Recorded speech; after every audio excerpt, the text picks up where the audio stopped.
अच्छा बच्चों ध्यान रखिएगा, अब जो मैं गेम स्टार्ट करने लगा हूँ, जो चीज आपके साथ शेयर करने लगा हूँ, वो नॉर्मल तौर पे जो स्टूडेंट्स होते हैं वो इसमें ना, तो मैं चाहूंगा कि आप मेरे साथ साथ अगर रहेंगे तो थोड़ा क्लैरिटी के साथ ये चीजें साथ साथ होती जाएंगी। मैं अगर इस एल्गोरिथम के बारे में बात करूं, एग्जाम कमेटी में जो मिनट्स हुए पड़े हैं, मुझे बताइए कि इस एल्गोरिथम के अंदर मेरे साथ रहिए प्लीज, मुझे बताइए कि मैं इस एल्गोरिथम को जब इंप्लीमेंट करता हूं, जैसे कि ये जावा के अंदर आ गई है, इसमें system dot out dot print line समझ लें सी आउट है, ये सी आउट स्टेटमेंट है। बताइए कि ये वाली जो स्टेटमेंट है जब हम इसको रन करेंगे तो ये उस एल्गोरिथम को जो कि इंप्लीमेंट हो चुका है ये कितनी बार रन होगी? एक दफा से। एक दफा सर। और ये वाली? एक दफा।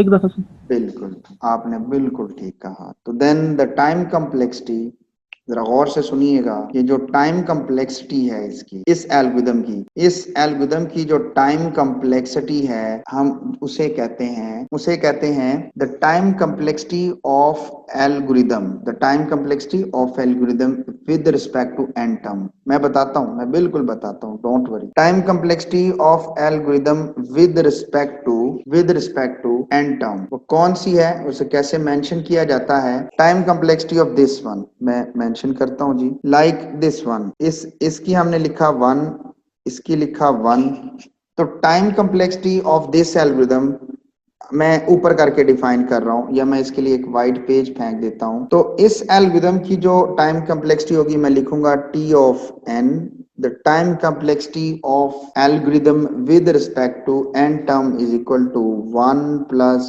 1 इज इक्वल टू 2 मतलब ये चीज गौर से देखें, the time complexity of this algorithm is 2।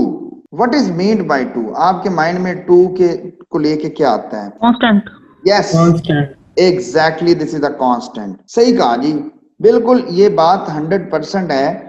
So we can say that, हम ये कह सकते हैं कि एल्गोरिथम सी जोन सा था उसकी कम्प्लेक्सिटी 2 हो, 4 हो, 6 हो, दिस इज अ कांस्टेंट। अब चलते हैं हम एल्गोरिथम 1 की तरफ। So there is algorithm 1। हम एल्गोरिथम 1 की तरफ चलते हैं और देखते हैं कि एल्गोरिथम 1 क्या करता है। तो सबसे पहले जनाब हम बात करते हैं this statement. So this statement will execute only one time, and this statement also execute one time. Is it true? जी एक सर। से Exactly. And what about this one? N n time. Times. Okay, and this one मैं इस दोनों को बाहर निकाल रहा हूँ। So the upper line is show for upper and the down line is show for down. अब मुझे बताएं कि what about this one? How many times that this line will be executed? Line means statement. अब program है ये। N times. Yes, this N is time. time, exactly. And what about this one? For header. Time. G, anyone? One time sir. No, one time? How? n-1 N plus one time. कैसे? ओ यार, n time तो चला के ये चलेगा, plus 1 time दोबारा check किया, उस वक्त n आगे जा चुका था, n 10 था तो 11 हो चुका था, तो लूप ब्रेक होगी। वो जब लूप ब्रेक हुई तो उस वक्त भी तो वो चला था ना। क्लास समझ आई? Yes. yes yes sir sir, लग गया सर। हाँ जी, जी सर। तो चला तो था ना जी वो, एग्जैक्टली exactly. तो अब बात करते हैं how we can calculate the time complexity of this one. This is the t of n is equal to 1 plus n plus 1 plus n plus 1. So this is, you can see, this is the different thing is that this is a1, this is n plus 1 for header of for loop, and this is the within the for loop, and this is the outside of the for loop. So after this one, this is 2n plus 1. Just hold it. This is 2n plus 1. So the last one now, the 2n plus 1 in the last one is, so what about this one? Only one time? Yes, this is one time, and this is also one time. So these two statements are works with a one time. And what about this one, the header of the for, the first for loop? N plus 1. Exactly. one time Yes, one time. We can say that this is the n plus one time. So this is n plus one time. So we just define an n plus one time. And what about the inner loop? I plus I 1 plus 1.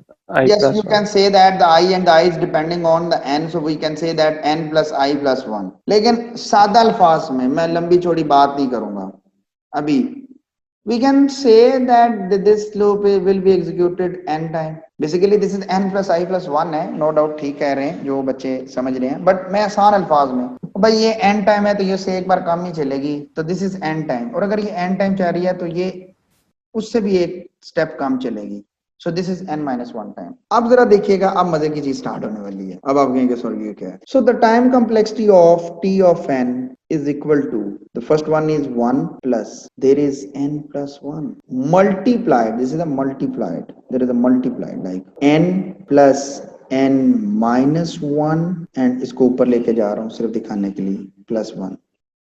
Sir ये क्या किया आपने? देखें जी, this is 1, basically this one, and this is n plus 1, and this is n plus 1 is basically that this n plus 1, this is the outer loop, the time complexity of outer loop, and n with respect to the number of input, and the t of n is defined as the time complexity of algorithm with respect to time of n terms. So this is n and n plus 1, basically that this whole structure is depending on the outer loop, so that this impact is also defined here. You can see n plus 1 multiplied into n plus 1, n plus n minus 1, and this is the plus 1. Yes, so after this one you can see that this is 2 plus, this is a 2 1 plus 1, this is a 2 into n plus 1 into क्या बनेगा जी? 2n minus 1. Yes, exactly. And after this one, after the simplification of this whole structure, we got 2n square, ऐसे ही है, Yes, sir. Plus n, ऐसे ही है, फिर क्या आएगा? 2n square plus 2n, और n से प्लस n और minus 1, and this is a plus 1. Yes, exactly. So this is the time complexity of algorithm 2, the t of n. और समझ आई है कि नहीं आई है जी? यस सर, लग गई समझ। Yes, sir. मैंने मल्टीप्लाइड करके 2 को ऐड भी कर दिया, डायरेक्ट निकाल दिया, क्योंकि जब 1 मल्टीप्लाइड बाय -1 होगा तो -1 होगा, और वो 2 से जब माइनस होगा तो +1 रिमेनिंग बचेगा। So now we goes to our next slide, and what will be happening here? What will be happening here? Oh my god, there is something new. क्या न्यू आया जी? You can see there is 3 algorithms, and according to our algorithm, over value is 2, and here is over 2n plus 3, I think so, if I'm not wrong, and this is 2n square plus n plus 1. But according to the calculation of book, there is only n, there is n square plus n by 2, and there is 3. Sir ये तो different है। मुझे बताएं कि ये कौन सी question है और ये कौन सी क्वेश्चन है और ये कौन सी क्वेश्चन है जी? लास्ट वन कांस्टेंट है, फर्स्ट वन लीनियर है आई थिंक, और सेकंड वन स्क्वायर आ रहा है, क्वाड्रेटिक जिसे बोलते हैं, quadratic. Yes sir, 100% answer true. बात ही खत्म हो गई, उसने तो आंसर ही देके खत्म कर दी बात को। 100% this is a linear quadratic and constant. The constant is always constant. Sir लेकिन कोफिशिएंट में और कांस्टेंट में फर्क क्यों आया? कोफिशिएंट में और कांस्टेंट में, this is the lower index. बात करेंगे कि मुझे इससे गर्ज ही नहीं है जी, मुझे गर्ज है n स्क्वायर से, ये मुझे n स्क्वायर से गर्ज है, मुझे इससे कोई गर्ज नहीं है। Sorry for interruption. अच्छा जी, तो बात कर रहे थे जी, दिस इज अ लीनियर। थोड़ा आगे चलते हैं, शायद आपको मजीद इसकी क्लैरिफिकेशन आगे मिले, अच्छे वाली। आगे चलते हैं, जरा इसको देखते हैं। इसी वजह से उसके कांस्टेंट और कोफिशिएंट जोन से हैं, वो कांस्टेंट और कोफिशिएंट जोन से हैं, वो फर्क पड़े थे। बच्चों आपके सामने एक प्रोग्राम है, the sum of array with n elements. आप जरा गौर से देखें बच्चों के, सम इंट a और इंट n, ठीक हो गया। Int s is equal to 0 से स्टार्ट हुआ। ये जो स्टेटमेंट है मैं इसको हाईलाइट करता जाता हूँ, ठीक है, ताकि आपको इस चीज की क्लैरिटी मिले। This statement is executed only one time, and also this statement is executed one time, and this statement is also executed one time. I initialize एक बार होगा, S0 से इनिशियलाइज एक बार होगा, रिटर्न एक बार होगा। इसीलिए उसने कहा कि सिर्फ 3 ये लाइनें वन टाइम चलेंगी, और ये 3 आ गया इसका। अब कितनी लाइनें कितनी बार चलेंगी? Statement number 3, statement number 4, statement number 5, ये देखें, स्टेटमेंट नंबर 6, स्टेटमेंट नंबर 7। यार ये सारी n पर डिपेंडेंट है, आइट्रेशंस पर डिपेंडेंट है, किसकी? लूप की। तो लूप की आइट्रेशंस n पर है डिपेंडेंट, तो n टाइम तो सबको ऐड कर लिया। आपको याद होगा मैं किसी को लिख रहा था n+1, किसी को लिख रहा था n, किसी को n-, उसने बात ही खत्म कर दी। उसने कहा कि यार वो n+1 हो या n-1 हो, वो तो है तो n टाइम ही है ना। तो उसने सबको n कर दिया, लिहाजा उनके जो कांस्टेंट फैक्टर थे वो प्लस माइनस वाले, वो कोई भी नहीं डाले उसने। तो उसकी टाइम कॉम्प्लेक्सिटी आ गई 5n+3, जबकि वहां पर पिछली वाली स्टेटमेंट में पीछे ये जो नजर आ रहा है आपको, इसके अंदर अगर आपको कुछ याद हो तो हमारा 2n+3 निकला था, उसका n निकला था। मैं बात को थोड़ा फर्दर आगे लेके चलता हूँ, ये भी ठीक, हमारा भी ठीक। मैं बात को थोड़ा एक स्टेप और बच्चों आगे लेके चलता हूँ, और मैं स्टेप बाय स्टेप चलूंगा ना, अभी छोड़ दे बिग नोटेशन, बाद में बात करेंगे। मैं बात जिस तरफ लेके जाना चाहता हूँ ताकि आपको मजीद समझ आ सके कि मेरी बेसिकली मेरी तवज्जो किस तरफ है। n इंटू यानी 7n+10, जिसमें 7 is the coefficient of n और 10 उसका 100 सॉरी और 100 उसका कांस्टेंट है। जब नंबर ऑफ इनपुट 1 थी, when the number of input is 1, जब बच्चों नंबर ऑफ इनपुट 1 थी तो उस वक्त आपके पास जो कंट्रीब्यूशन फैक्टर था, क्योंकि 107 बनी, तो उसने कहा कि 107 में से 100 की कंट्रीब्यूशन टाइम कॉम्प्लेक्सिटी को बढ़ाने की ज्यादा है। इस तरह जब बच्चों 1000 हुई, गौर से सुनिएगा, तो उसने कहा यार ये तो 100 है, ये तो 7000 बन जाती है। तो 7000 में 100 की कंट्रीब्यूशन तो ऐसे ही है जैसे जैसे नॉर्मल कहते हैं जी कि आटे में नमक के बराबर है। तो यार इतना थोड़ा सा नहीं यार, तो 7n की कंट्रीब्यूशन ज्यादा है। एंड 1 10⁻⁶। अब बताएं कि अब किसकी कंट्रीब्यूशन? n की। एग्जैक्टली n की कंट्रीब्यूशन इनमें सबसे ज्यादा है। बिल्कुल सही हिट किया, मतलब वेल डन। अच्छा जी, अब चलते हैं थोड़ा आगे। अब जरा ना इस वाली पे देखते हैं। अब बात हम क्यों कर रहे हैं कि वो उसने n क्यों बोला, उसने उसको 7n को क्यों खा गया, मतलब 7n को उसने तरजीह नहीं दी और n को दी। वो आपके सामने आ रहा है कि जब आपके पास एक, अब देखें वहां पे तो एक छोटी सी एग्जांपल थी और ये तो अब बड़ी वाली एग्जांपल है। अब बड़ी वाली एग्जांपल के अंदर आपके पास अगर आप देखें तो अब इसमें गौर से देखें कि आपके पास n² 100n log n with base 10 और 1000 है। अगर हम थोड़ी सी बात इसको यूं ऑब्जर्व करते हैं कि when the number of input is 1 then the time complexity of algorithm with respect to n term is 1101। अब इसके अंदर जो कंट्रीब्यूशन है ना वो देखें 1000 की है। रीजन इज दैट कि 1000 इटसेल्फ बहुत बड़ी वैल्यू के साथ बैठा हुआ है, जबकि n² 1 का स्क्वायर 1 हो जाता। और व्हाट अबाउट दिस वन, आते हैं जी 10 पे। आप लोगों ने मैथ में पढ़ा होगा कि जब आप कोई लॉगरिथम लगाते हैं, when you use a log with any base like 2 base, तो आप क्या करते हैं, आने वाली जो उसकी वैल्यू है, कांस्टेंट वैल्यू है, आप उसको उसी बेस में लेके चले जाते हैं जिसे हम कोफिशिएंट कहते हैं। लाइक 2 या लाइक 3, अगर 8 था तो मैं उसे 2 की पावर 3 कर देता हूँ। ये 3 कैरी करके पावर आगे आ जाएगा और इसके ऊपर याद रखिएगा ये आगे आ जाएगा और ये बात जाएगा 1, और ये कोफिशिएंट और बेस खत्म हो जाएगा और ये वाली पूरी की पूरी टर्म हो जाती है 1, और 3 मल्टीप्लाइड बाय 1 तो आंसर आ जाता है 3। ये आप लोगों ने एल्गोरिथम्स में पढ़ा, वो सॉरी एल्गोरिथम कह रहा हूँ, आपने मैथ्स में पढ़ा हुआ ये। ओके सो बच्चों, जब हम बात करते हैं इस पॉइंट ऑफ व्यू से, आपके पास वैल्यू है 10, ठीक है जी। अगर आपके पास वैल्यू है 10 और अब मैं आ रहा हूं लाइक 100 पे, या 10⁻5 कर लेते हैं डायरेक्टली।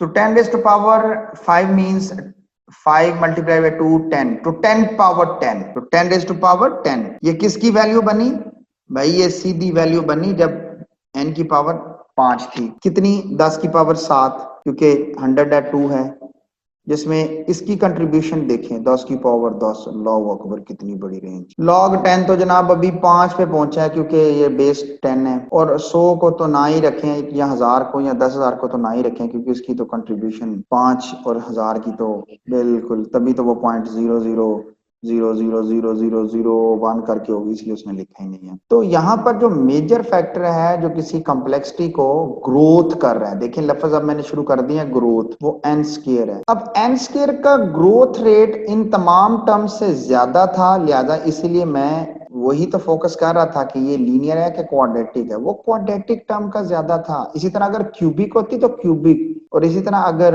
फोर्थ होती तो फोर्थ, और अगर एक्सपोनेंट होती तो एक्सपोनेंट, अगर जैसे जैसे आगे फैक्टोरियल होती तो फैक्टोरियलाइज्ड होती जी। तो सेम इसी तरह जी, ये थोड़ी सी आगे दिया हुआ है, आप इसको खुद पढ़ेंगे, मैं नहीं करवाऊंगा। सेम इस तरह ये एक और दी हुई है। लॉगरिथम का याद रखिएगा, जो ग्रोथ रेट होता है ना बच्चों, जो ग्रोथ रेट होता है वो कम होता है। ग्रोथ रेट क्या होता है, याद रखिए ऑर्डर ऑफ ग्रोथ का है। The run time of any algorithm, the run time complexity of any algorithm increases when the size of input is increases. जैसे जैसे हम इनपुट देंगे उसकी टाइम कम्प्लेक्सिटी बढ़ेगी। और एल्गोरिथम का ग्रोथ रेट कम है, जब जितनी मर्जी आप उसको देखें, 10⁵ दी है तो जनाब साहब उसने सिर्फ 5 ही इंक्रीज किया है, जबकि एन स्क्र तो 10 पे चला गया था, 10⁻10 पे, और वो जस्ट सिर्फ 5 पे था, only constant 5। Growth of function means if we increase the number of input, वो कहता है the function growth speedly, function भी स्पीडली फॉर्म में करेगा। हम किसी भी एल्गोरिथम की जो कॉम्प्लेक्सिटी है ना बच्चों, हम उसके लिए एक खास मैथमेटिकल नोटेशन यूज करते हैं। These notations are called asymptotics. भाई समझ आ रही है तो एक्नॉलेज करें प्लीज। Yes sir. यस, आ रही है समझ सर। ओके जी, क्योंकि थोड़ा सा ये ट्रिकी सा टॉपिक है, डिस्क्रीट में भी पढ़ा हुआ है, लेकिन डिस्क्रीट में कम्प्लेक्सिटी निकालना नहीं शायद बताया होगा, तो यहाँ पे थोड़ी कम्प्लेक्सिटीज निकालना बता रहा हूँ। हमने देखा पीछे, अभी मैं फिर यहाँ से तभी स्टार्ट कर रहा हूँ कि पीछे समराइज के एल्गोरिथम्स कैसे कंप्यूट करते हैं टाइम कम्प्लेक्सिटीज को, और फिर डिफरेंट एंगल से देखा। और फिर हमने देखा कि अगर ये टाइम कम्प्लेक्सिटी किसी एल्गोरिथम की आ जाती है, जैसे 7s+100 है, तो हम उसको किस तरह देखते हैं और कौन सा फैक्टर इसमें से ज्यादा ग्रोथ रेट वाला है। तो इसमें 7n था, और इस तरह इसके अंदर इन तमाम से इसका ग्रोथ रेट n² का कम था, और इसका ग्रोथ रेट 0 था, और इसका ग्रोथ रेट कम था। इसका 0 क्यों? क्योंकि 1000 है, 1000 ही देगा तो 0 ग्रोथ रेट है, और इसका तो बहुत ज्यादा था। फिर वो परसेंटेज भी उसने निकाली हुई है पूरी वैल्यू में से,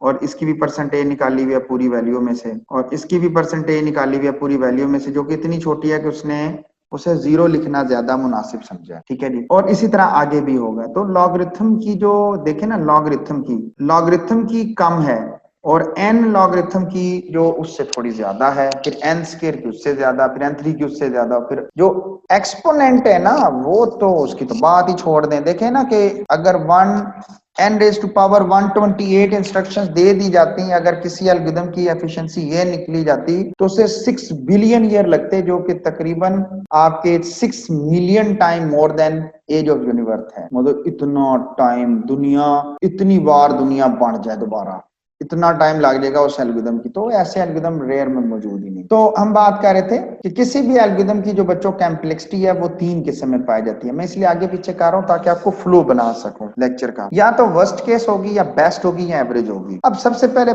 बेस्ट केस क्या है? बेस्ट केस ये है कि कोई एल्गोरिथम बड़ा कम टाइम लगाए किसी प्रॉब्लम को हल करने के लिए। जैसे फॉर एग्जाम्पल सर्चिंग के पॉइंट ऑफ व्यू से देखें ना, नीचे एग्जांपल भी दी हुई है। सर्चिंग के पॉइंट ऑफ व्यू से वो आइटम शुरू में ही पड़ा हुआ था, पहला ही एलिमेंट था, और वो ठग से मिल गया। एवरेज केस क्या है? उसे पता ही कोई नहीं है कि वो आगे या पीछे या कहाँ पड़ा हुआ, अल्लाह जाने। वो रैंडम तरीके के साथ लूपें लग रही हैं और चल रही हैं, और वो लगा हुआ है, उसको पता ही नहीं। Average case. और तीसरा द वर्स्ट केस, वो आखिरी वैल्यू थी। The worst case when item at end, वो आखिरी वैल्यू थी, सारे का सारा ही एल्गोरिथम चला दिया, और आखिरी लूप में जाके पता चला, आखिरी इटरेशन में, लूप नहीं, आखिरी इटरेशन में पता चला एल्गोरिथम ने फुल जोर लगा लिया। तो ज्यादातर जो प्रॉब्लम क्रिएट करने वाले जो होते हैं वो एवरेज और बेस्ट और एवरेज और वर्स्ट होते हैं, और नॉर्मली इनको दोनों को सिंगल ही यूनिट में कंसीडर किया जाता है। बट हम हमेशा वर्स्ट केस को नजर में रखते हैं और उसी की टाइम कम्प्लेक्सिटी को फाइंड आउट करने की कोशिश करते हैं। बात करते हैं एसिम्प्टोटिक्स नोटेशंस के ऊपर कि हम जब कम्प्लेक्सिटी निकालते हैं या तो वो बेस्ट में निकलती है, या वर्स्ट में निकलती है, या एवरेज में निकलती है। नॉर्मल हम बेस्ट और वर्स्ट केस की तरफ मूव करते हैं जितने भी एनालिस्ट हैं। तो कहता है तो फिर एक टाइम कम्प्लेक्सिटी निकल आई तो आप उसको कैसे रिप्रेजेंट करते हैं? कहते हैं by using asymptotic notation. The notation we use to describe the asymptotic run time of an algorithm, the run time complexity of any algorithm are defined in the term of function whose domains are the set of natural numbers, the 0 to plus infinity. Such notations are convenient for describing the worst case runtime time complexity of function with respect to Tn of n, which usually is defined on integer input size and blah blah blah. We will use asymptotic notation primarily to describe the runtime. वही बार बार repeat हो रही है. There are basically the 3 common type of complexities notations. The first one is the big O. The second one is big omega, and the third one is the theta. फिर इसमें small big O और small big theta और small omega. ठीक है जी, small omega. हमारे course में big O है, तो मैं चाहूंगा कि मैं बिग ओ को थोड़ा डिस्क्राइब करूं. डेफिनेशन को पढ़ते हैं. बुक की डेफिनेशन है. The definition function f of n is big O of g of n है. इसे यूं पढ़ा जाता है. Function f of n is f of n.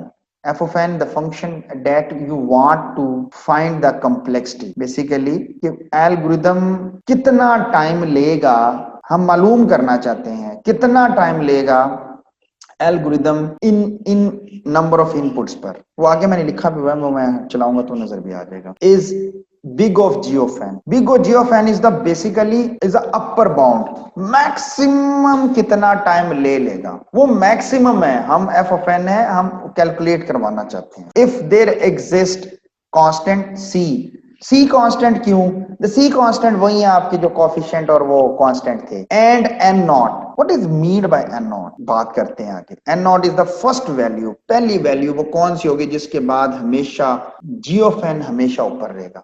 For all, गौर से देखें, n is greater than f of n. ये फार्मूला लिखा हुआ है. f ऑफ n आपका वो रिक्वायर्ड फंक्शन है डेट यू वांट टू, जिसकी आप फाइंड आउट करना चाहते हैं, जिसकी आप कंप्यूट करवाना चाहते हैं, is less than equal to constant g of n के साथ. मैं इसको एग्जीक्यूट करता हूं ताकि नीचे वाली लाइन आपको क्लियर नजर आ सके. Okay, this one. f of n is the formula that tells us exactly how many operation the function या algorithm in question जो आप दे रहे हैं, जो आपने डिमांड की है, will perform when the problem size is n. आपने कोई प्रॉब्लम दी, आपने कहा ये उसकी इनपुट है, बताओ कितनी प्रॉब्लम में ये हल करेगा. और g of n is like an upper bound for f of n within a constant factor. The number of operation required by your function is no worse than g of n. Picture लेके आते हैं ताकि picture से समझा सकूं. बच्चों ये आपके पास this is the n and this is the t. This is the t for time. Time short है, किसी वक्त भी क्लास 4 मिनट रह गए. This is the time and this is the n. This is your input and this is your time. So this is your function. आपने पहले value, गौर से सुनिएगा, आपने एक इनपुट दी, दो इनपुट दी, तीन इनपुट दी, यहाँ 4 5 6, फिर थोड़ा टाइम बढ़ा, फिर 5 6 7 8 9 10, फिर टाइम थोड़ा कम हुआ और फिर स्टेबल हो गया. और this is your g of n. The g of n basically आपका वो वर्स्ट केस है. n नोट वो पॉइंट था जिसके बाद आपका जो फंक्शन है ना, जो आप जो कैलकुलेट करवाना चाहते हैं फंक्शन, उसकी टाइम कॉम्प्लेक्सिटी हमेशा इस वर्स्ट केस से नीचे रहेगी हमेशा, क्योंकि उसने लिखा था less than and equal to. वो बिल्कुल इसके बराबर आ सकता है, इससे ऊपर नहीं जा सकता, और वो इस रेंज के दरमियान में पाया जाएगा. This is called the big of n notation. मैं नेक्स्ट क्लास में ना इनके प्रैक्टिकल्स भी कोई एक आध न्यूमेरिकल लेके आऊंगा, ताकि ये जो चीज मैं बता रहा हूँ ना, ये आपको फिजिकली भी ना आपको फील हो, ताकि जो चीज मैं बता रहा हूँ वो आपको फिजिकली आपको पता चले. Why it is this useful? पढ़ लीजिएगा, टाइम बहुत शॉर्ट है. अगर यहाँ गलती कोई लगी तो मुझसे पूछ लीजिएगा. मैं दूसरी नोटेशन पे जाना चाहता हूँ. This is the big omega. The big omega totally उसके ऑपोजिट है. पहले में था कि वो कितना मैक्सिमम टाइम लेगा, वो कहता है कि कितना मिनिमम लेगा. उल्टा हो गया. अब g ऑफ n नीचे है, f ऑफ n ऊपर है, और वो कौन सा वो पहली इनिशियल वैल्यू होगी, वो कौन सी इनपुट होगी जिसके बाद हमेशा f of n g of n से बड़ा रहेगा या बराबर होगा. देख सकते हैं वही same function f of n is omega of g of n is exist constant not such that ये वही f of n is greater than equal to c g of n. उसमें था big O के हिसाब से is less than equal to c g of n. अब यहाँ opposite हो गया कि greater than equal to. ठीक है, where is big omega g of n is read is a big omega of g. Generally when we see the statement this and is equal to this, तो यूं mention किया जाता है. The last one is the theta. The theta is used for the best के लिए, या कम या ज्यादा या बेस्ट के लिए. बेस्ट से गौर से देखिएगा. अब क्या करता है कि वो कहता है कि थीटा है तो अपर एंड लोअर दोनों आएगी, ओमेगा और बिग ओ दोनों आ रही है. So you can see that this is your function, this is your required function, and this is g of n, this is g of n. अब सी जी ऑफ एन तो नहीं लिख सकता क्योंकि दो जी ऑफ एन है, तो एक को कांस्टेंट फैक्टर C1 और एक को C2 लिखा है. और इसने लिखा है कि n नॉट के बाद याद रखें n is always greater than equal to n nought, 0 is less than equal to c1 g of n, देखें is less than equal to, देखें f ऑफ n इस g ऑफ n से बड़ा तो बराबर है लेकिन इससे छोटा है, तो देखें ओमेगा में इससे बड़ा आ गया और बिग ओ से छोटा और बराबर आ गया, तो वो हमेशा इसके इन बिटवीन रहेगा, इससे बाहर नहीं जाएगा। So this is our asymptotics notation. यहां तक इसको कोई प्रॉब्लम है? टाइम शॉर्ट है, नेक्स्ट क्लास में मैं इसको फर्दर करूंगा, 1 मिनट कह रहा है, मैं इसको ये पे स्टॉप करता हूँ।